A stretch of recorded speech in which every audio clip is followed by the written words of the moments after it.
Tonight, we have an update on just how much was spent during the record-breaking 2023 wildfire season. Plus, serious allegations have been made concerning a government ministry responsible for search and rescue teams in the province. And the opposition is proposing a ban on cell phones in the classroom if elected.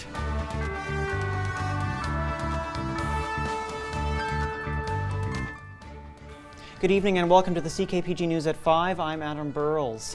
At around 1:45 p.m. this afternoon, Prince George Fire Rescue responded to a camper fire on the 2200 block of Victoria Street.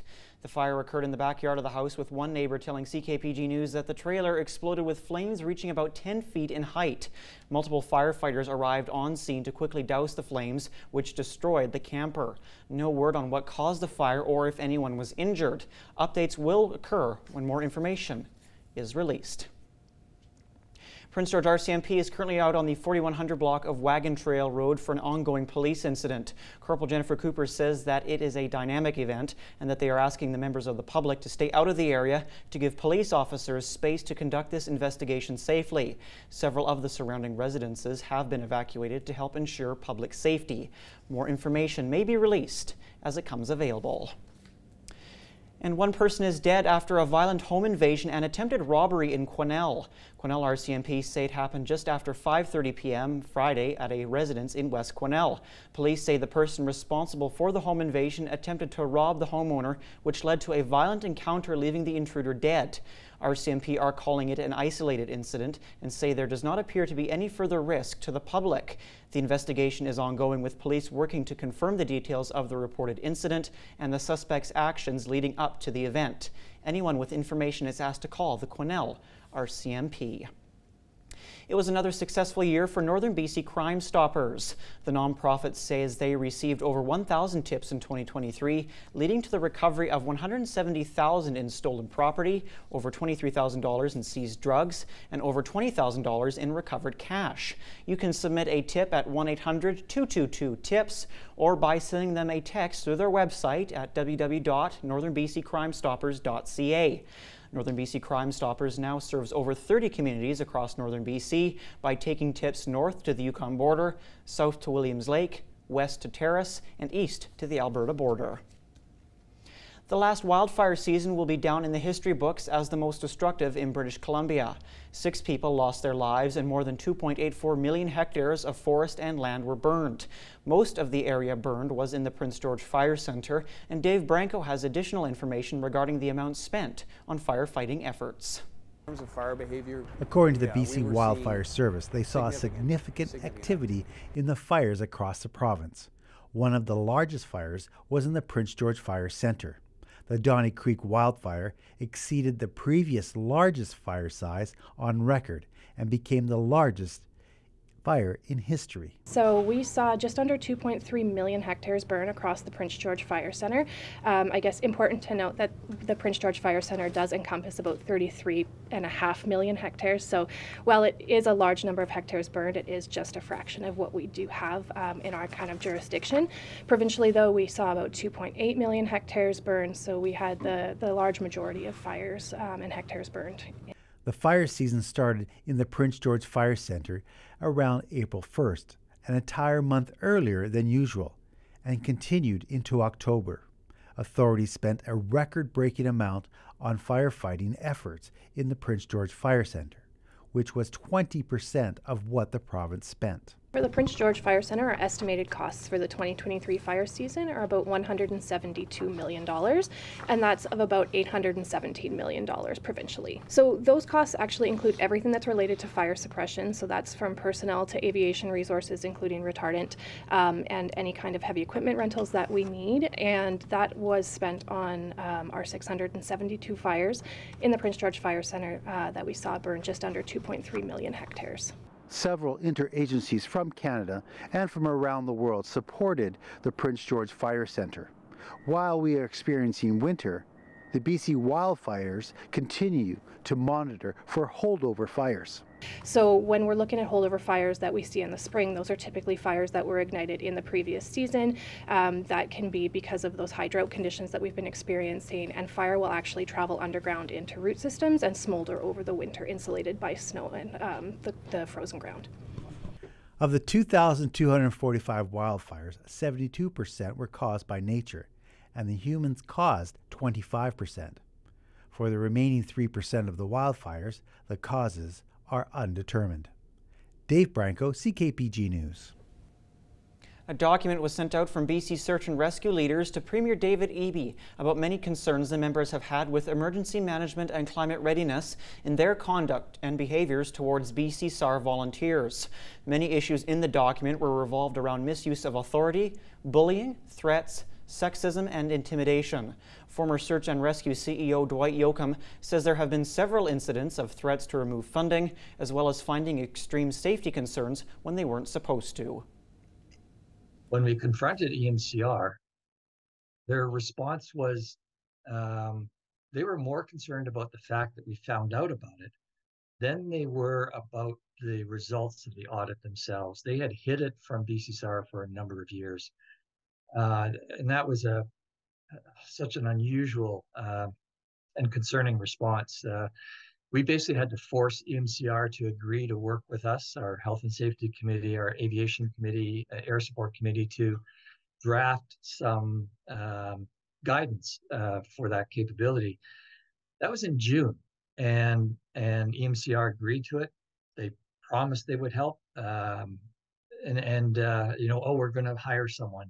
We're going to bring resources on. Yes, we're going to get it done. That was 6 months ago, and they still haven't addressed it. The tension has grown, I think, between the volunteers and the province over the last few years. And then the new Emergency Act was again another fire. It was like a bomb fire. You know, it was dropped on the volunteers. They were given 2 weeks to review it and sign it.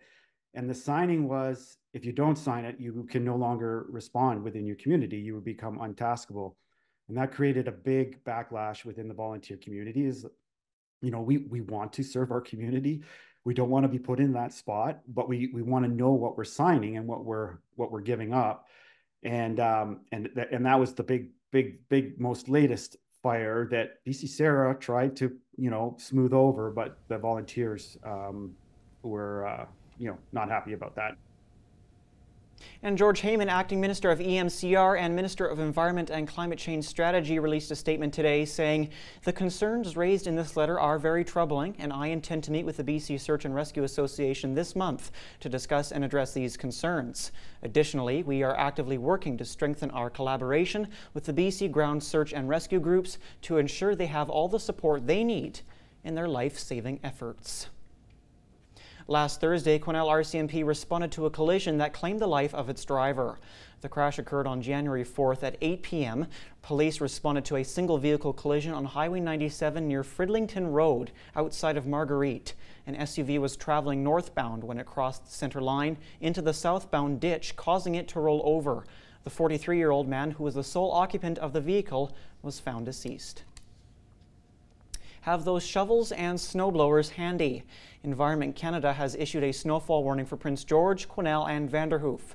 The snow is expected to fall tonight through tomorrow night, with at least 10 centimeters expected. The snow will be followed up by freezing temperatures with a low of -25 overnight on Tuesday and continuing till at least Friday, when an overnight low of -42 is expected. Those heading out on the roads are urged to take precautions and to check Drive BC for the latest road conditions.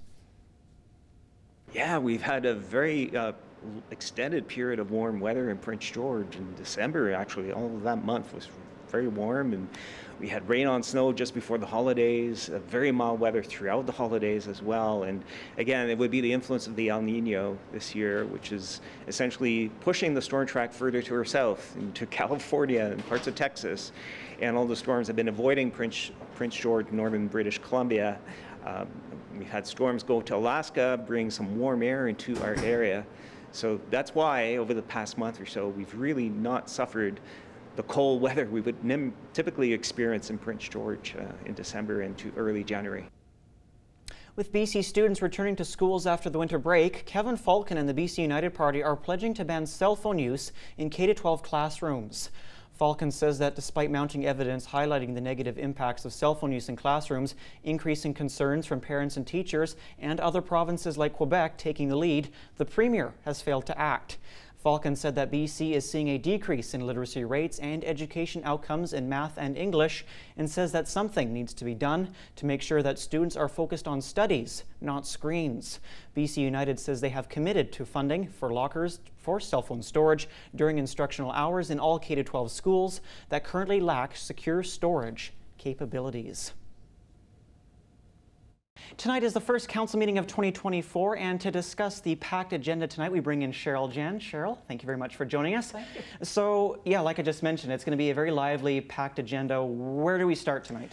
We start right off the hop, which is a presentation by Exploration Place. They're going to be arriving on council chambers en masse, from what I understand, and it all to do with that little guy we call the Little Prince. Now, Little Prince, do you want a little history lesson, Adam? I do. Okay. So the Little Prince was actually a functioning train. It is a functioning train, and it was called a dinky in the day. And what it did is it ran people and supplies and so on and so forth back and forth between different locations when they were building the Grand Trunk Pacific Railway, which is what connected us with the rest of the world. Back in the 70s, it was actually donated to the city of Prince George from CN. Now, here's some interesting stats. So it has, what it does in the summertime, as everyone should know, is that it takes around Clayton Memorial Park. It takes kids and passengers and so on for a ride around the park. Now, here's some stats. 20,000 passengers per year. It's actually Canada's shortest physical acknowledged railway. It's a 2.2 kilometer track for what you want. 6-ton engine. It's a big train. 3 cars, 17 licensed engineers, and 30 licensed conductors. Now, these are not just folks off the street. These people have to be trained, specialized trained by CN to do this kind of work. So what is happening now? Back in the 70s, CN donated the train to the city of Prince George. And so that was in the 70s. And as it ends up, the city actually owns the train, but the Exploration Place takes care of it. They manage it, they keep it upgraded, they do whatever that has to be done. Typically, the city spends, on average, $25,000 a year to maintain the train, to keep it housed, etc. So Exploration Place is before City Council tonight, and they're looking for at least a minimum commitment of $100,000 per year for 3 to 5 years, a minimum. Plus, and this is something that has been on the capital plan for the city of Prince George forever and ever, is a new home for the Little Prince, because right now it's under this Quonset that is totally inappropriate for its needs. Mm-hmm. So that's what Exploration Place will be doing before council tonight, and that's just the first thing on the agenda. Yes, that is the first thing. So, Exploration Place, Little Prince first. What else is going to be happening on the agenda tonight? There's still a lot to go through. Yes, indeedly. Well, let's just deal with the 2 main ones. A couple of things that have been, they're basically reports for receipt for council, meaning there's really no action required, but there will obviously be some discussion because it's come up before. One being the mayor's expenses. He's come under scrutiny for his expenses and where he's spending and how he's spending and why he's spending, and etc. The other is the alleged misappropriation of gravel. There was a criminal investigation. There's a report back to council on what came of that. Yeah, so we'll see. We'll see what, if anything, comes of it. Yeah, a very interesting council meeting. We have Little Prince, we have Exploration Place, and then we have gravel. Yeah, I know. But again, this is the next meeting. You were mentioning to me this earlier, budget. Yes. That's going to be a very important thing coming up too. It absolutely will. I mean, we've looked at everything from 5 and a change to 8.17% tax hike, according to the most recent Finance and Audit Committee meeting, just to maintain the services we have, plus some extras. So that is going to be very, very touchy, because we had a 6 point something, if I recall off the top of my head, percent tax hike last year. And so I don't think there's much of an appetite to go beyond that. So, Cheryl, it's going to be very interesting tonight. Thank you so much. Be a long night. Thank you. Thank you, Cheryl. Hundreds of Christmas trees were finally laid to rest over the weekend as Job's daughters collected trees to recycle. The trees are collected by Joe's daughters for the city of Prince George to turn into mulch. The free recycling program is a win-win, as the city uses the mulch in our parks once we get to spring, and you could get rid of your tree for free. On average, anywhere between 200 to 300 trees are collected, and while it's a lot of work for Job's daughters to be out in the cold collecting trees, they say they're just happy to help the community out and get its younger members involved. So what Job's Daughters is it's an organization for girls ages 10 to 19 to learn leadership skills and public speaking and self-confidence and all that good stuff that helps you grow into a confident and capable young woman. It's a lot of community involvement, so we're really happy to be out in the community being active members so that, yes, we can promote our organization, but so that we can be functional members in society and we can teach the girls that are in our organizations how to be functional and how to be proactive and stuff like that. The lowest gas price in Prince George is $1.41.9 per litre at Costco. The lowest gas price in BC is in 100 Mile House at $1.31.9 per litre. Manitoba currently has the lowest gas prices in the country on average at $1.14.5 per litre. Meanwhile, BC has an average price of $1.58.4 per litre. CKPG Sports is delivered by Domino's. Feed your team tonight with a delicious mix and match combo. Chicken, pizza, pasta, or dessert for just $8.99 per item. The Prince George Cougars stayed busy over the weekend as they had the task of playing 3 games in 3 nights. Anthony Correa breaks down the Cats' weekend, all in the US of A. Prince George kicking off a busy weekend starting in Seattle as they take on the Thunderbirds. This one a really close matchup despite the difference in records. Ultimately, we fast forward to the 3rd period, tied at 1, and it's Ephraim McNutt playing hero with his first goal of the year, and PG takes game 1 of the road trip 2-1. After Seattle, it's off to Portland against a very good Winterhawks team. This one going back and forth all game. 2nd period, Carlin DeZane gives the Cougars a 2-1 lead. But fast forward to the 3rd, and the Winterhawks retake it. Now 3-2, and newcomer Boria Vallis ties things up with his first as a Prince George Cougar. A huge goal, but with a minute left in this one. Stefan moving in. Stefan for the one-timer. Count it. Josh Davies with 1 minute to go puts it in for a 4-3 lead. A heartbreker in Portland as Prince George drops the middle game 4-3. Finally, it's off to Everett, a team which has had their number all year, and it continued. The Silvertips going up 3-0 on the Cougars until the 3rd period where Zach Funk gets his 42nd on the year. Hudson Thornton would add his own marker as well to get within 1, but Everett puts it away with an empty netter. They outshoot PG 36-22 and take this one 4-2 final. Prince George going 1-2 on the road trip, every game within 1 goal before the empty netter, doing all this shorthanded as well without 2 of their stars in William Kometz and Andre Becker. They're expected to return to their full lineup for this weekend though, where the Cougars return home for a 2-game set against the Kelowna Rockets, first game being Friday at the CN Centre.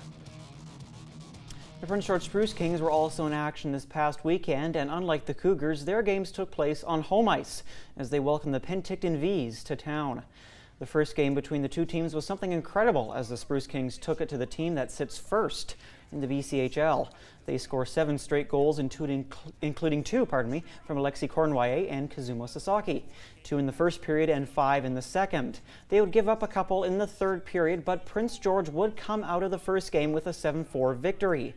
In game number 2, however, the team came down to earth a bit.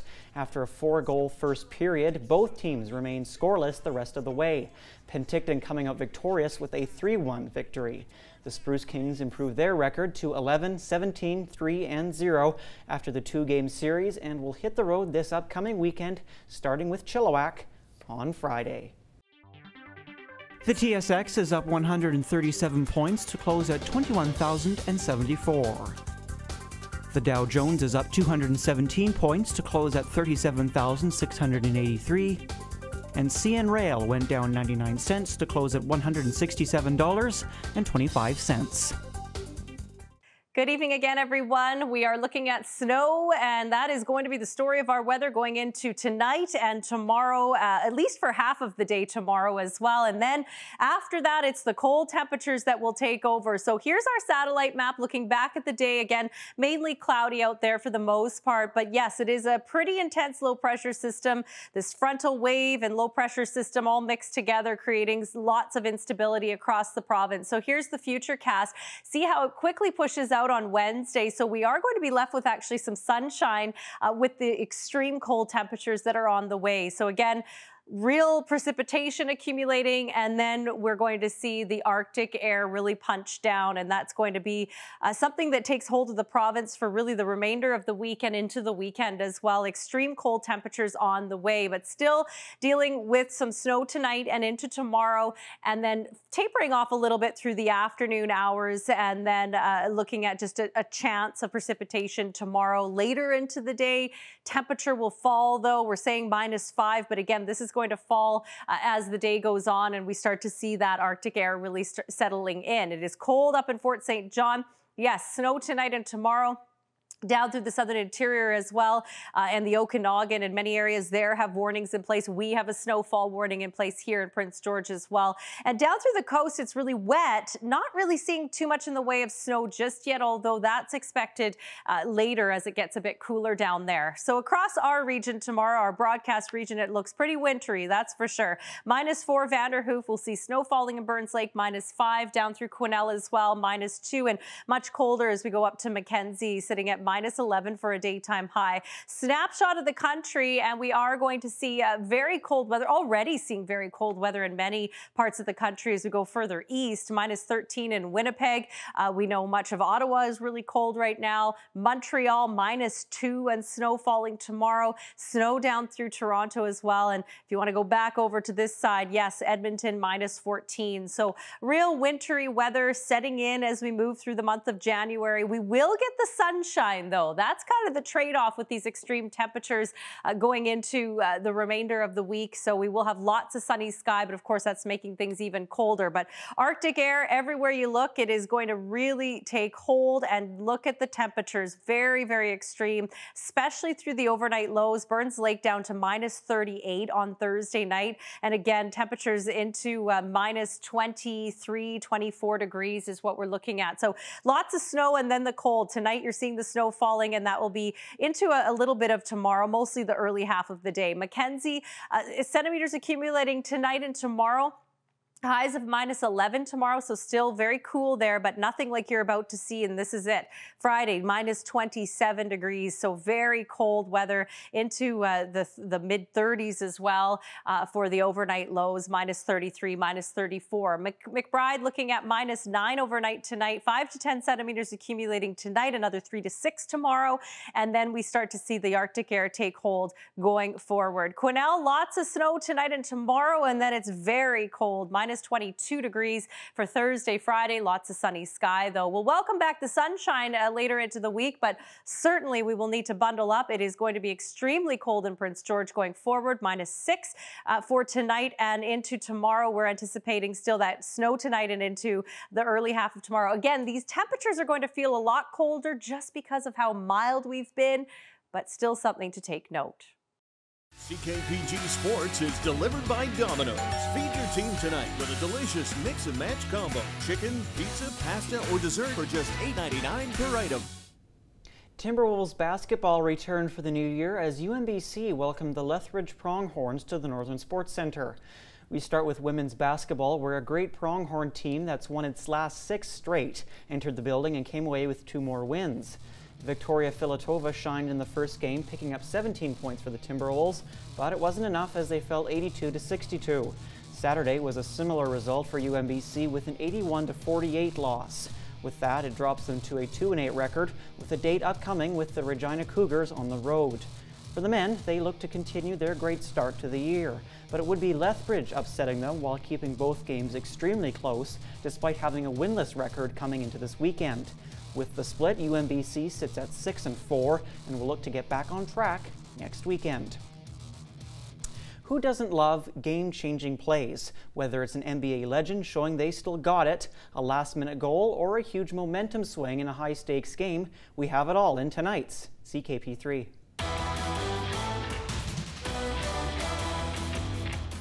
Let's start with clutch caps. Gets the return from Dowd in the McNugget minute of period 3. Mallenstein, bump it out wide. Slapper on the way. Score! Deflected in front. The Capitals have a late lead.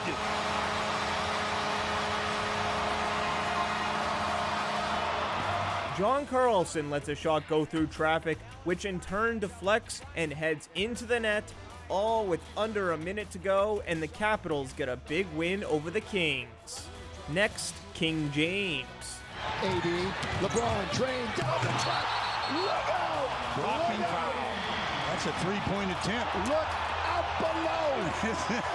LeBron going downhill with a head of steam. This dude is 39 years old, 21 seasons in the NBA, and he's still making jaw-dropping plays. With this poster slam over superstar Paul George, that's my GOAT.